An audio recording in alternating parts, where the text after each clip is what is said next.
Hello, and welcome back to Another Path. My name is Chase, and I will eventually be your GM again. Today's episode is going to be a bit different from anything that we've really done before. Starting off, we're going to be turning the clock back about another 6 months to talk to Zack, Griffin, and Ryan about the end of our campaign back when that was fresh for us. And we'll be introducing our newest cast member in the midst of that as well. And speaking of that person, we've got an interview with them coming up right after that, so be sure to listen all the way through. And we'll be capping off today's excitement with the intro for Season 4 of Another Path. We don't have an exact timeline for when those are going to start, so be sure to keep an eye out on this feed as well as over on Twitter at Another Path Pod to find out when that's going to be dropping. But with that, sit back, relax, and enjoy your trip down a tertiary path.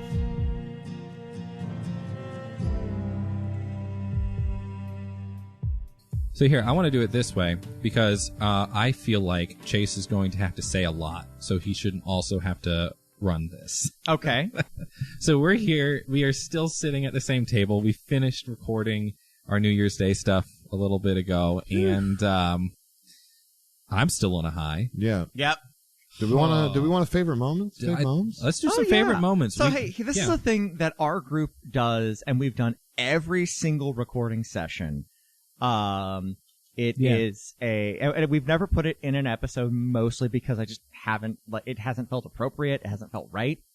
No, it hasn't. And I think it's been good for us to constantly check in with each other. Yes. Too, and it's how we keep ourselves like on the same path and feeling good and putting the story forward.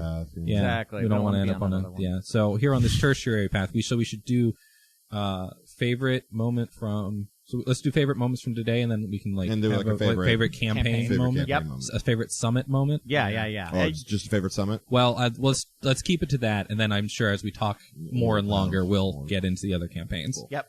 So favorite personal moment, something that you did or happened to you. Favorite thing that the GM did, whatever you want to laud Chase for, and then favorite group moment.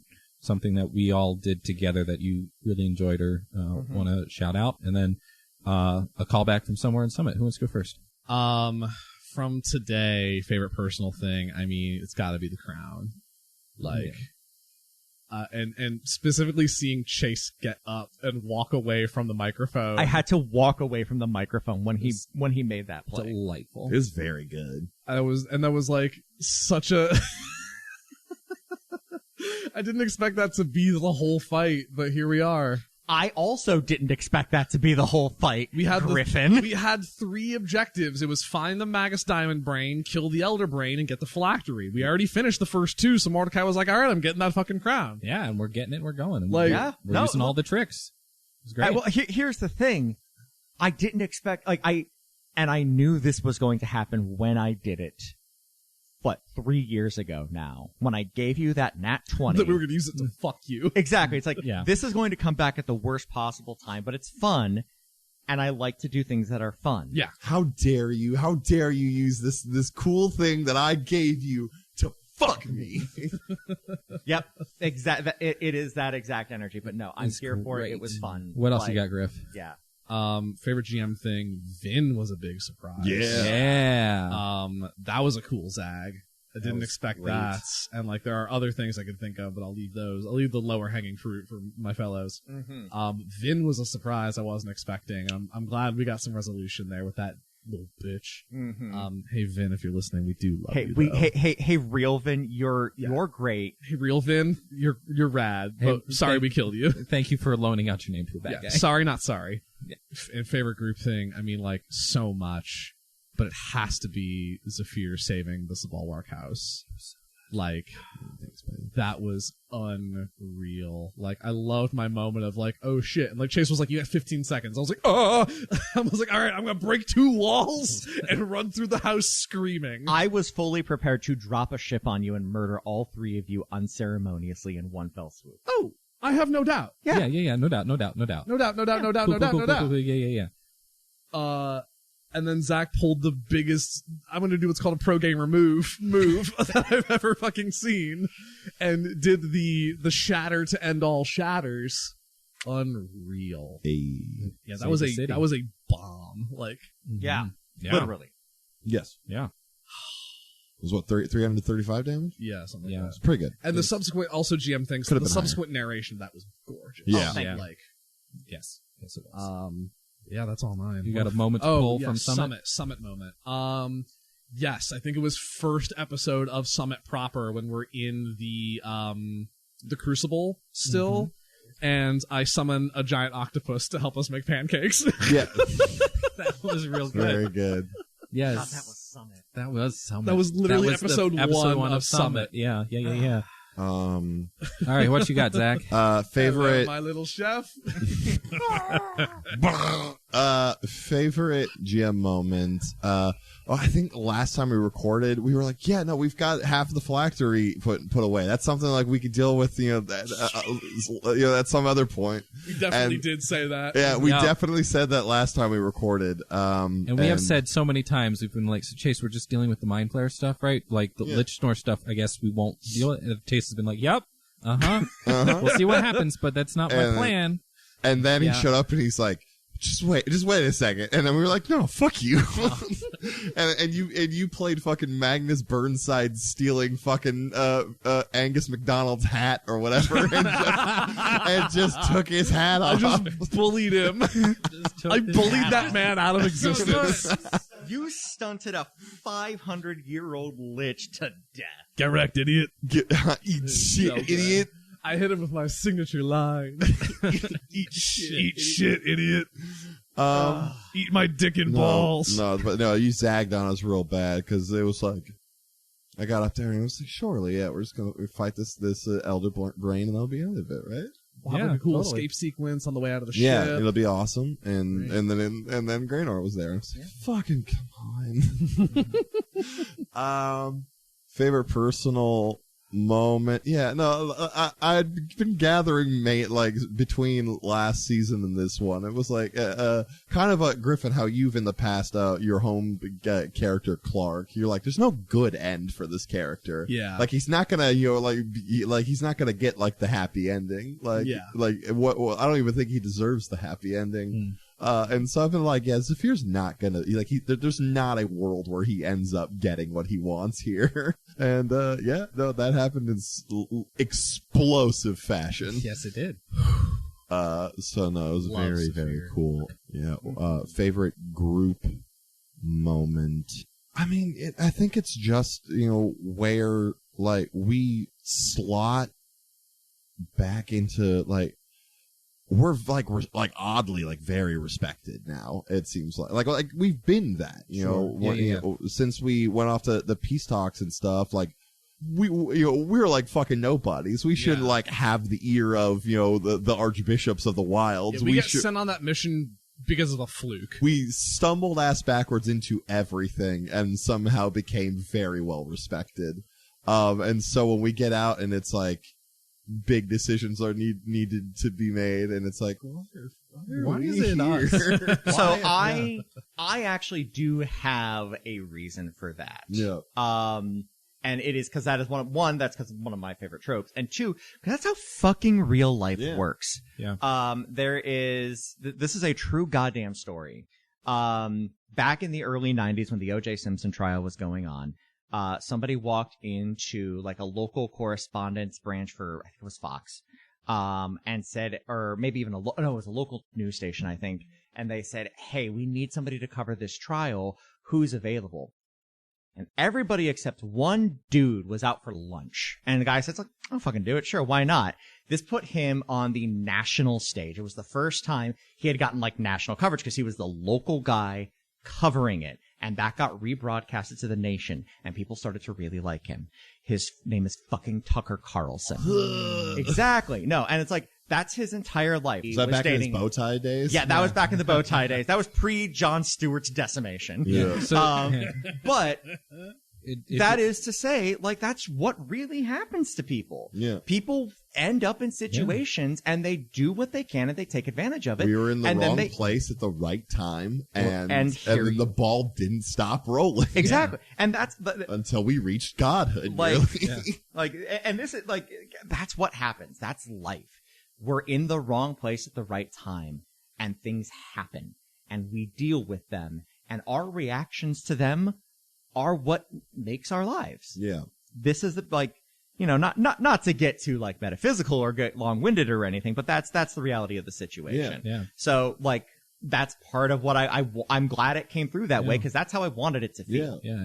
We just happened to be there, and it was messy, and we can't follow totally through what happened, and we don't know if we made the right choices or not. Well, and that's the thing. Like, about these characters, like, we definitely made some bad calls along the way. Oh, absolutely. And did the wrong thing. Absolutely. Multiple times. But that's like, part of what makes them.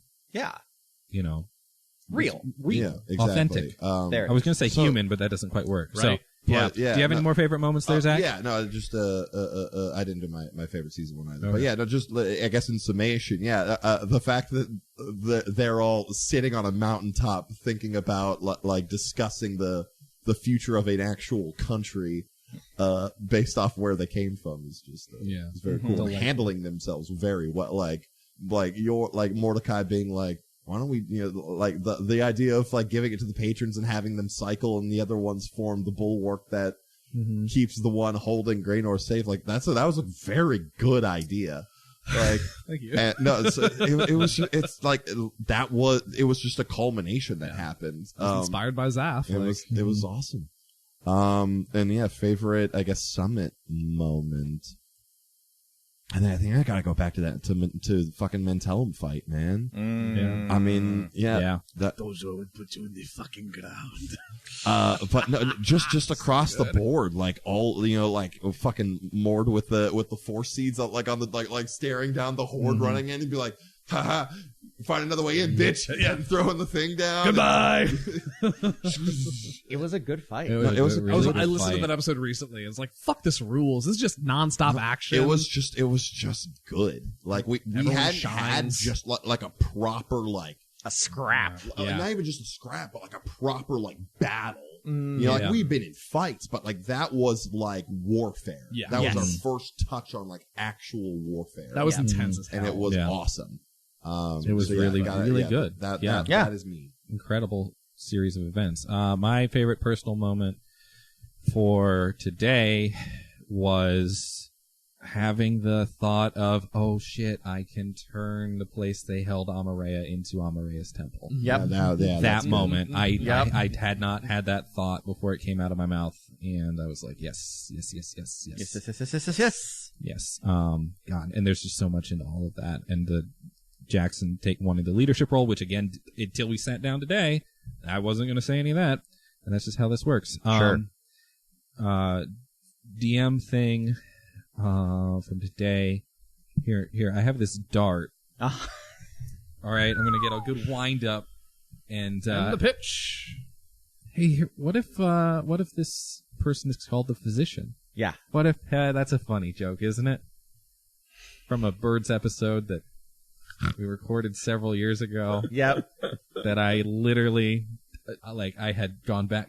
So the physician is listed as a character in that module. Sure. So that's where it came from. And it was like, you were supposed to kind of do it that way. And I was like, I won't do it. Maybe I'll do it a different way. Maybe I won't. So then I put him in at the beginning.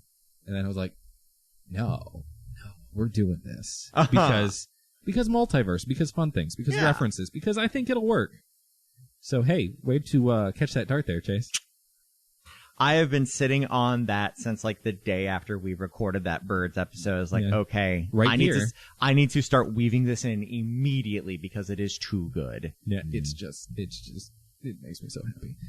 Favorite group thing we did was, I feel like we talk about the teamwork that we show as players and as characters and how we all work together. We've talked about it in favorite moments a lot, which is obviously not on mic. Right. But the way that the three of us just know what each other can do and we can work through it, and we know, hey, I'm going to do this so that you can do this, so that we can accomplish this task or whatever, whether it's in a fight. So it's, whether it was the getting the information part, or when we were all flying up on the boar worm, or when we were all, actually going room by room or doing the Elder Brain. Like, we all knew exactly what we needed to do, and what the other people could do, what the other people can't do, and I thought it was great. Like, I didn't know how long I was going to have to hold on to that crown, but I know I had an advantage in +8, so I was like, I have to do this. Yeah. Right. You are the one. I am the one. I have to hold on to to this. But it was great. Mm-hmm. The teamwork was great. Thank you to one Chuck Greenlee for the unicorn farts. Yeah. Yep. Hey, Chuck, thanks. Do you still have a couple moments, or is that all? Yeah. Oh, Summit. I have to do a summit moment, don't Yes. I? I'm going to throw it back to the moment in the episode after the Mantellum fight when all of us realized that we were splitting the party. Oh, yeah. Because when we sat down to record, good. that was in no one's brain. No, Nope. not at all. Not the Yep. slightest. Fuck. And we were we thought we all knew what we were going to do, and then we had 3 very different opinions about what we were going to do, and Yeah, it that was was kind of wild. it was buck wild. It was the first time that had happened. Yeah. Yeah, you guys are all usually pretty lockstep, but Yeah. that one, It's also one of those things where, like, it is a token of I feel like a token of a good DM to, like, to present the way forward in a relatively clear way. Mhm. Like, obviously leave room for finagling along the way, but making your overall objectives pretty clear. Right. And it was so interesting because we had been doing this for so long, so many opportunities presented themselves, and they all seemed valid, and we all had one in mind that we thought was more important than the other. Mm-hmm. Which Yeah. was Yeah. because in the past it'd be like, oh yeah, we're going into Despair. We got to go into the woods and find Yep. an actual Cannibal Shia LaBeouf. It's like, yeah, easy. Actual kind of How do we do that? We can differ on opinion on, but like we knew where the end goal was. Mhm. This was like a complete divergence from that. So We all lived.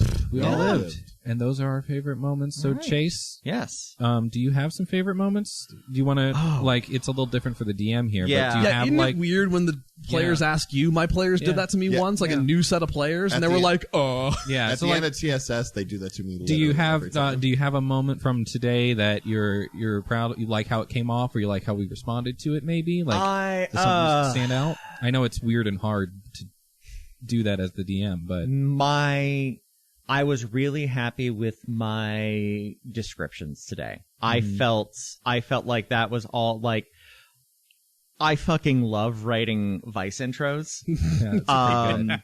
That's pretty 'cause good. I fucking love that. And I thought cause I had no prep time for reacting to, Zephyr, dropping the shatter to end all shatters. It's very good. And it's like, so off the dome. Yeah, I felt like that was all right. Yeah. Also, your description of Bailet. oh, Bail it into so the good." ships, yeah. Thank you. Yeah, I also felt good about that. Saw every step of that. Yeah. Yeah, Yep. that was so good. He Yep. stunted himself Yeah. into the grave. Yeah, every step of He that stunted motion. himself into an elf. Look, I have done this before. Exactly. No, these things Most happen. of the time, Bailiff's it's like, okay. shit, let's you ever be stunt so clear, hard you actually. turn into He an stunted- elf? He Yes, stunted himself actually, into Chris I have. Eccleston. There you go. Oh, yeah. That's fair. But no, I felt really good about that. Is there anything that from this episode in particular that we circumvented or you had prepped that you would like to share? Let me pull up the like- notes. Yeah, the Graynor stat Yeah. block. Do you want like, to share any of it publicly? Oh yeah, no, I will. Yeah. I will part the curtain a little bit here because so those things that you found. Yeah, we found those gems, The Mind Flayer gems, gems. What were yeah. those? If you had activated them and turned them on, they would have given you advantage on intelligence saving throws. Oh, that would have been nice. Yeah. Okay. Well. Yeah, yeah. because each of the rooms had something that you could do to make things easier. Yeah. Sure. Yeah. So the c'est la vie. exactly. So the tadpole chamber, rerouting it did let them know that you were coming, but also weakened the brain. So Cool. there was Great. it was not dealing as much damage as it could have. Oh, cool. Okay. Nice. Fried their tadpoles. Yeah. Vin That was just for good measure. could have been convinced to help you, but would have turned into a mind flayer mid-fight. Very good. Very good. Naturally. Yep. Mm-hmm. Brain library, you got that taken care of. And because you snuck so well, you did not fight the 3 wild amber forge that were stalking around. that had Down on the ground. Yep, down. But in Vice, there would have been an Amber Forge fight where 3 of them would have tried to stomp Yoaz, just like they had stomped the Mind Flayers that they just finished fighting. Oh, nice. Yeah. Nice. Yeah, those are the big beats from today that you circumvented. Let me take a look. Anything here. fun that Lichnor Flayer could have done? So I will actually just be perfect. So there is stats for a Mind Flayer Lich. It's a CR 24. Yeah. Wow. It is an alteration to the Lich stat block, so it replaces all of its actions except for spell casting with tentacles, extract blade, mind blast. And it has all of those as legendary actions as well as casting a spell as a legendary action. Oh, man. Yeah, no, it's grade A bullshit. Now the HP is not a whole, 135. Like yeah. Oh, that would have been, you only would have had to hit him like 2 or 3 times. Yeah, I was sitting there ready to, like, if I were gonna do my, but this thing also had power word kill, which probably would have taken you out. Oh, probably it could have one hit me. Yeah, well, probably. I mean, there is no save if you have less than 100 HP. Oh, it would have killed me. Dead. Yeah, you're dead. You're dead. Yeah, I had 4 counter spells I could have done at that point. Yep. But counterspell. I no longer. He also had no plane longer. shift, so if things were looking bad, he couldn't have done it as a legendary, but he could have done it gone. On his turn. Just gone. Yeah. I no longer feel bad about cutting that fight. Yeah, short. I know. No, you shouldn't. It was a bad. Here's the thing. It was an appropriate fight. Oh, it would have been deeply appropriate. Like, and here's the thing. I hate the "you're just dead." Like, I probably would have made that a save because I think that's bad game. Yeah. But at the same time, also very good. Yeah. So that's why I prefer Finger of Death to Power Kill. He also had that. Yeah. That's a much more interesting spell to use. Yes. So, here we sit. I guess we should ask Chase some questions. So here is my thing. Yeah. I don't know how much we want to go into this right now. We are going, because it is getting late. It is getting late. Because another path will be continuing, but with some changes.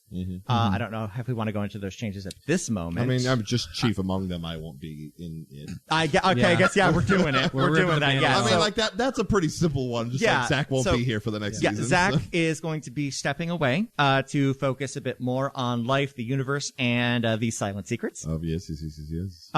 So you can certainly, and of course, Zack and Griffin's Multiversal Pet Shop will continue as well. We'll continue strong. But we are genuinely very sad to see you go. But at the same time, we are very excited to, I guess I'll just go ahead and do this here, announce that a good friend of ours named Justin will be joining to take Zack's seat. Justin McElroy. Wrong, Justin.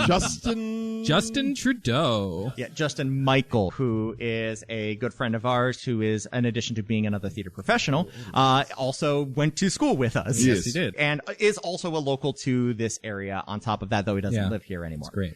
So no, we are very excited to have him. With that in mind, Another Path Season 4 will continue. Another Path will continue in Season 4. That's the end of the Marvel movie credits. Chase is going to DM it. Yep. Me and Griff will be back. New characters. Who dis? New characters, new location. Same world. Same world. But here's the thing. If you like what we've been doing and you say, hey, you should really listen to this podcast, and then they open it up, it's like, this is over 100 episodes long. Fuck off. Which is a reasonable thing for a person to say, to be perfectly honest. I've made a recap episode. And we deeply appreciate them, and I do point people to them. However, if you want somebody to join on a clean slate, needing to know nothing about the show, Season 4. So let's ask. So a couple questions. With that in mind, I'm going to give each of the guys one lore question. One lore question. And that I will answer within reason. Because I have not decided what the next season is going to be. Nobody has made characters or anything yet, although I keep hearing people talking about characters. What? No plot. Nothing has been decided yet. But I do have a few irons in the fire that I'm thinking about. So, with that in mind, questions. Griffin. Would you have really dropped a ship on us and killed all of us? I absolutely would have. Okay. 100%. Like, Griff, I needed this to have stakes. I know. I'm saying, would you really have done that to us? I wouldn't have been happy about it, but it's cause and effect, and Like, you killed an Elder Brain and then hung out on the ship for a solid, 5 minutes. Hey, we were baby there boy, for a while. I wouldn't have let the bad ship kill you. You didn't let the bad ship kill him. Great My job. actual question Yeah. is Chernobog. Yeah. Obviously that was a poisoned cookie. Very much so. Like, how poison? I Because you hinted to me that the very cool wolf I saw would have been added to my wild shapes list. Correct. And there was the time shit for Zephyr. Yep. And I forget what. Did you get an offer, Jackson? Yeah, Ryan? well, no, because Addie was No, in the Addie woods. was in the woods. So I I'm had- assuming had he gone off the path. That was bait. Yeah. So, I you know what? I will tell you what that was. That was Addie in the fight with Graynor.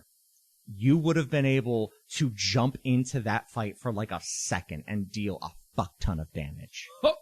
Oh, turned out okay. No, I'm glad. Look, everything it turned out fine. They kind of wrecked house. They did, Yeah, actually, yeah. They did. I don't think I had run that game at that time, so I didn't know exactly how beefy they were going to be. Paladins, baby. Paladins, baby. Paladins.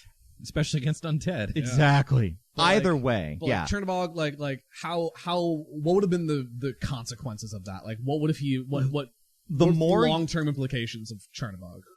the long-term implications of Chernobog would have been him gaining a greater knowing and understanding of the outside world, and continued utilization of the power would have given him more and more information. And that's all I'm going to say about it. That's pretty good. It's a lot. Yeah. Chernobog. You got one, Zach? Um, I'm trying to come up with a good one. I have one, but I feel like it's gonna have a lame answer. So, part of me doesn't want to ask it. I kind of want to hear it, though. Do it, coward. So during the bank robbery, there was this big. yes! There was this big ass seed Uh-huh. called the Eye of Brexton. Yes. What do? So, I have wondered for years what that was. What do? So 2 parts of that story. Brexton is the name of Joel's character when he, in the original campaign that took place 500 years before Kindleland. Okay. He was one of the people who discovered Amareya Dejani was captured to begin with. Gotcha. The Eye of Brexton is he was a druid. Mm-hmm. It is a powerful magical artifact that effectively does the same thing as the Gaia terraforming thing, but in a smaller scale. Oh, So So instead it was of just a little baby nuke. it was like a mini nuke from Fallout. Oh, were they trying to? Was the thieves trying to steal that for the hunters? Maybe because they could have fucking done. I mean, here's the thing, Planeswatcher game. they could have fenced that to any number of people Yeah. because that is a weapon of localized destruction. It might not have taken out a city, but certainly a few city blocks. Yeah, That was just in someone's fucking drawer. yeah. That was just in the dude. Oh, it was like a secret drawer full of It was a compartment. the very valuable ones. Yeah. It was hidden, but it was there. It was like a safety deposit box, but it was just in someone's desk. Right. Yeah. But yeah, People are bad with their possessions. There was this seed. look, I have wondered about there have been times where I've been re-listening and I've been like, Griff, I think maybe that Eye of Brexton's gonna come back, and it never has. And I've been like, what the fuck is that thing? Yeah. Well, hey, it's good to know. There you go. Now you know. Thanks, Joel. Hey, thanks, Joel.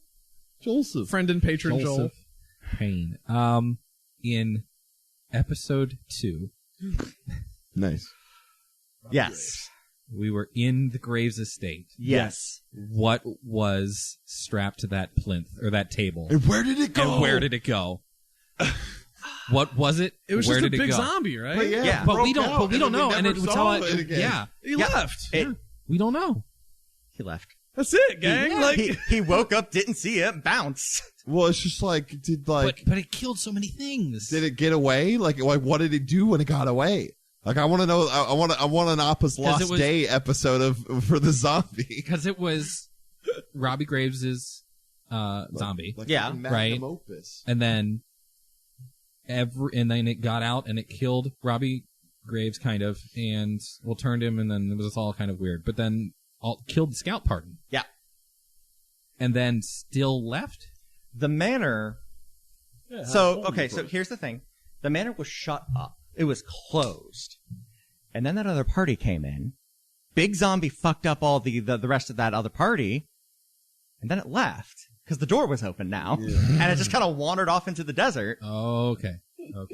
So there was time between. Exactly. Got it. Yeah.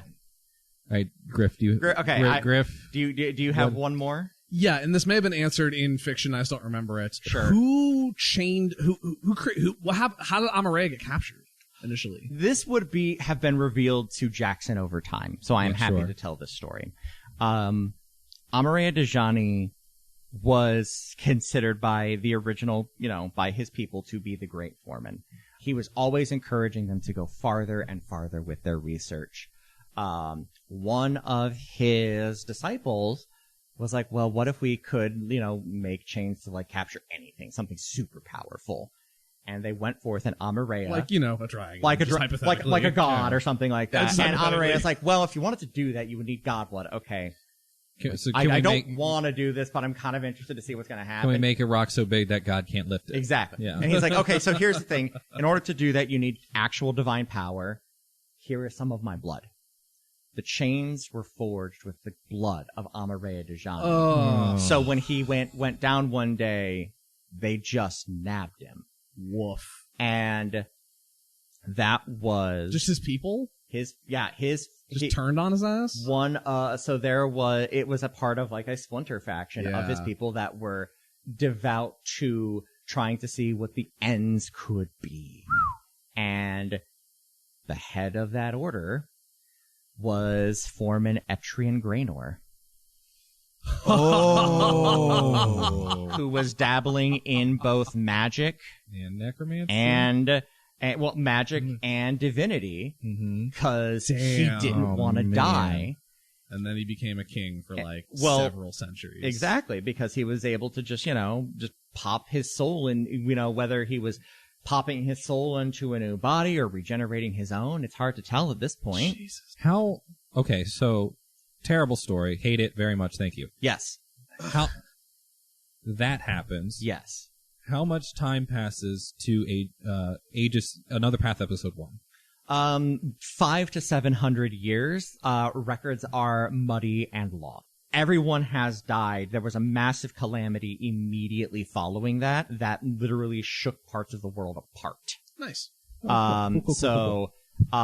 Physical records were lost. That is part of the reason why that chamber was so, far down and so hard to get to, is that during that sundering, everything shifted and changed. Mm-hmm. So it was, they had to dig back down there to find him. But when they found him, he was captured and in a weakened state. So very easy to pull power from. Yeah. Mm-hmm. That sucks a lot, but it's very cool. Was the potion that I found like a little bit of like liquid divine spark? Yes. Ooh. I just now realized that. That's right, because you gave it to Amareya Dejani. It was just that little bit that he needed. And Wanderer was like, "This is divine." And I was like, "Okay." Yeah. Whatever that means. Good. Yep. Oh, you meant like literally. Yeah. Literal divine. That is just divine. Yeah. It is the exact amount. Drinking that would have been very dangerous for a mortal. Which we learned about whether or not if we would have tried to take on a divine spark. Exactly. That's a good episode of Another Path. What if? Yeah, if we all went down and tried to Guardians of the Galaxy that shit. Yeah. Which I would have allowed and would have drastically changed the end of this game. Oh, sure. No, absolutely would have. Yeah. Hold on. I think we would have become unto gods. Yeah. You would have become unto the lords. There was an item I had that I had found that I wanted to ask about. Oh, sure. Where did it go? Where is it?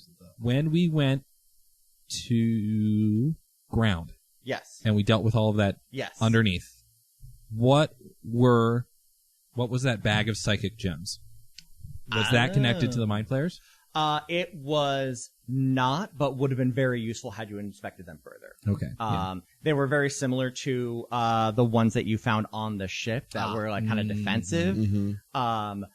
But they were a way to potentially manipulate that psychic energy differently. Mm-hmm. And I blew them all up. Aegis baby, scorched earth. Yep. Okay. Look. Well, so those two got to. Zach, do you have another one that you would like to ask? one. I didn't have one. Okay. Yeah, I don't. You don't. It's okay. I don't have a question. I have a question for, I guess it's for the three of us, but and it's so if you look at, like, if you take the 3 sentences, Zack or Griffin as well, for when you came up with your character. Oh God! Like, whatever that idea was, like, and then you see where it ended, like where that arc, right? It's how so much funny. do you think you changed? How much do you think you kept? Like, does that kind of make sense? I put the least amount of character prep into Mordecai than any character I've ever played. I was literally like, barbarian sounds fun, and I was like, I hadn't really gotten into playing like other like cool races yet. Like, I hadn't really thought they were cool. And Chase was like, shifters exist. I'm like, seem dope. And that's it. That's fucking it, dog. That's like, it. And then you decided he had a family. Well, the big thing was Chase introducing Leia. Yes. And then we sort of built his family life together. And that's when Mordecai, I think, really began to solidify. Gotcha. Because that was like, oh, that is a central tenet of who he is. Which at that point is 10 episodes in? Thereabouts. Yeah. 8 episodes Not in? even. Because it was right after Okay. you guys got back from the woods that Leia was there, and that's Yeah, when we started working yeah. on that. Yeah, because we did that little mini the split what is it, episode. 6.5, Yeah. I think. Something like that, yeah. That was when Mordecai really... Yeah. And then, honestly, I mean, he had micro changes throughout. Like, I think the biggest thing was in season 2 of him grappling with his heritage and, like, trying to reconcile his feelings with the wilds. But now he's just, like, he feels like... I think Mordecai's very much at peace. Which not to say he wasn't when he was Right. starting Sure. off, but, like... But you get to the end of the character arc for 3 campaigns, and you can say, I'm satisfied. Oh, yeah. Mordecai's killing it. Like... Mordecai's a great life, which he feels bad about when he hangs out with Saphir. Yeah. Because he's like, shit's great for me, gang. I've got most of the family, got more greenstones coming. Yeah, like, Get to go in those trees whenever you want. yeah. I didn't I don't think this was like the phrase that like I thought of when I was thinking about Saphir, but Saphir just started out as Magic Han Solo. Yeah. Yeah. That's, oh man. Yeah. He's Magic Han Solo. Just wanting to go to Cabo. Yeah. That's so good. He just wanted to get out of there. Which I mean, Except the government had tabs on him. yeah. Like, so he couldn't do what the government he does. couldn't Yeah. do what he wanted to do. Yeah. Which I mean, That's so good. I mean, it's one of those things where like Mordecai, like I don't know where he was at the very beginning, but like you like found a calling along the way, whereas Saphir was like trapped in it since childhood, Yeah. and like never shook it. Yeah. It's I mean, the rich kid versus the conscripted. yeah. Yeah, like at the end of the day, unless we forget, Mordecai's a rich kid. Like, his family's that's true, basically nobility. Yeah. So I mean, it's just one like he definitely grew and learned a shit ton. I think definitely found, especially like when it came to Lee, like a bit of a way to embrace that duty that was thrust upon him, but like he never shook it. He's never gonna get what he wants. Like. And so I think it's the weird, not happy ending of the crew of just like, you two like have like found what you were meant to do. And like, Sophia like got to the top of like where he could be, like, Yeah. I And mean, where he wanted to be. where, I mean, like, Yeah. for the most part, yeah. I mean, like, he appreciates the Deep for everything that the Deep's done for him. If he had a choice, he would like be like, you could take this back now and just like fucking dip. Yeah. But like he doesn't have that choice. Because he pledged himself to the Deep out of literal necessity because he was gonna get murked. Yep. And then that was it.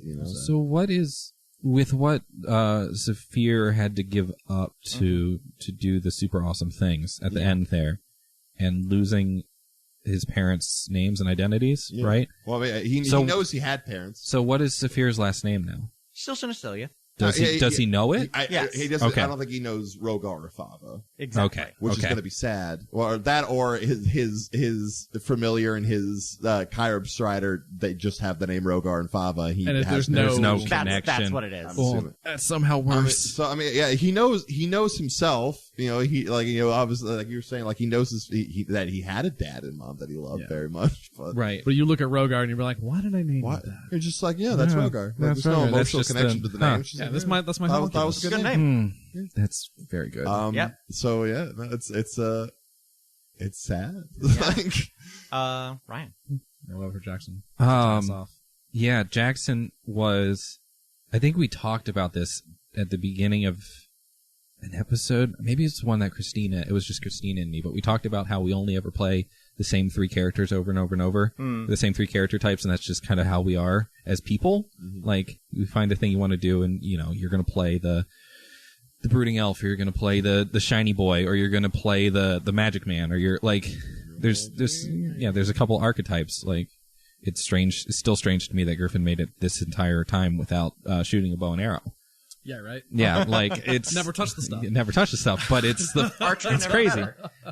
So I was just like, I'll play this shiny boy. It was actually like I pulled a lot from Soap, a character that I played. Sure. In our home game once, including my catchphrase. It's a good catchphrase, but I was just like, well, what if he's just a dude? Like he didn't have this somebody who's just a guy, like and it's not even like, he doesn't even have like a huge family, or he doesn't even have this. He just doesn't have a lot of connections. So like, what if he's just like a dude who can swing a sword and got kind of the and let's go. A little bit. Guy. He's just a dude who can swing a sword, and then he had a traumatic experience. So and that was just, and then we'll see what happens. Like, I didn't know where he's from for a while. I didn't know like family. Like, we did the Planeswatch arc, and Chase is dropping names during the middle of the episodes. I'm like, sure, great. I don't know who any of these people are, but I do now. Great, awesome. And then just going from there, like, okay, let's see what happens, and then let's turn into an elf and change everything. So, awesome. All right, this has been a tertiary path. Well, thank you all so much for coming on this journey with us, and we'll see you around. Wait, and until next time, don't forget. Oh no! Here's the thing: I write those like as I know, and I need you to do it now. Come on. And nobody does anything alone. God, Chase! I'm gonna go cry in the bathroom now. You literally Yes, I asked did. for it. Yes, I did. I know. You asked for it.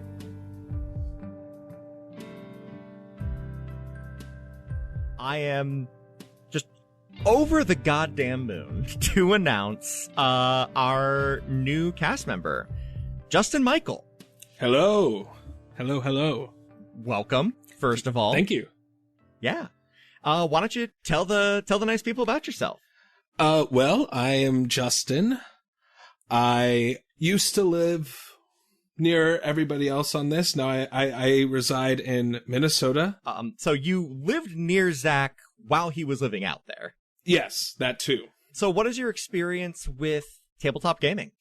So I've played different tabletop games for the better part of the last decade or so. I've played a lot of Dungeons and Dragons, whether that's 3.5 and 5th edition, and other sort of homebrew games mixed in with that.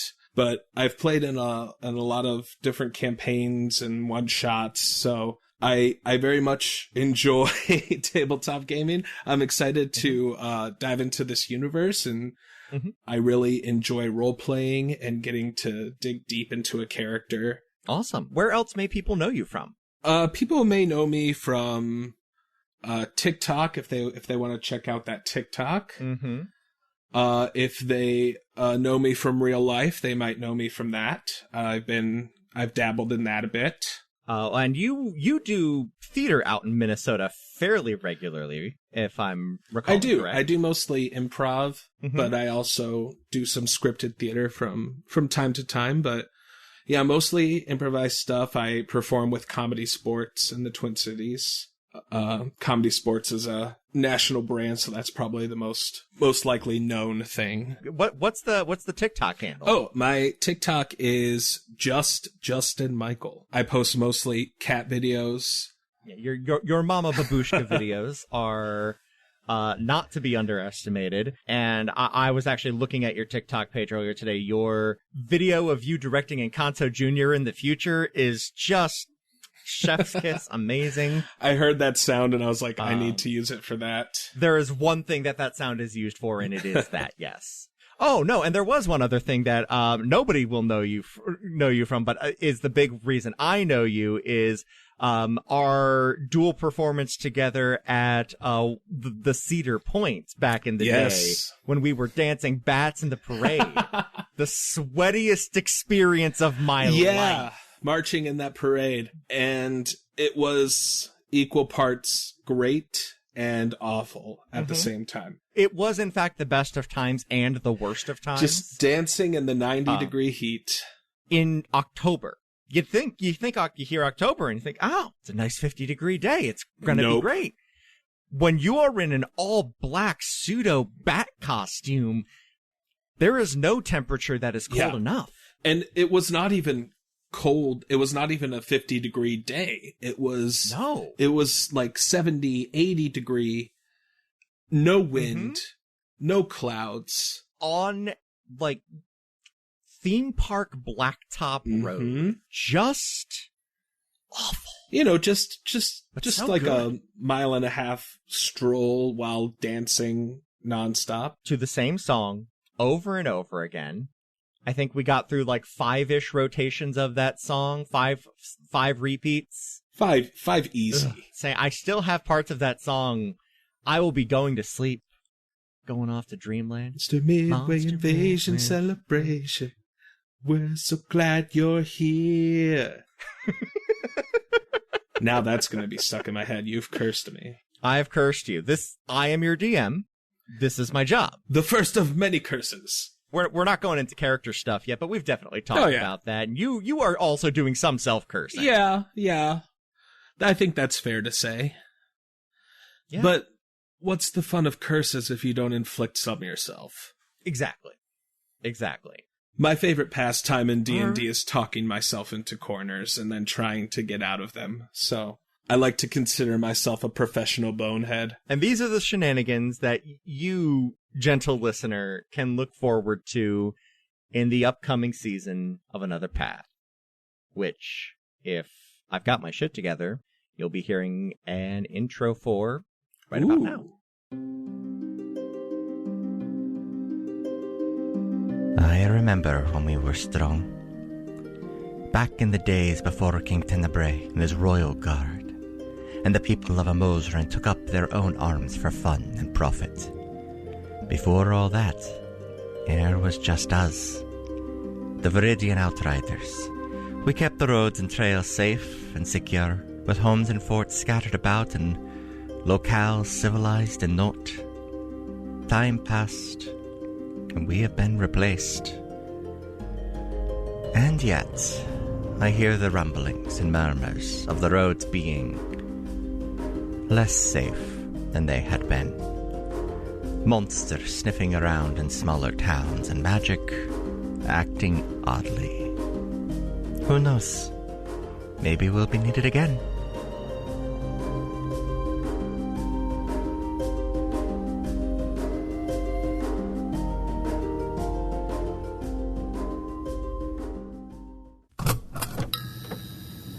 This has been a Ghostlight Media production.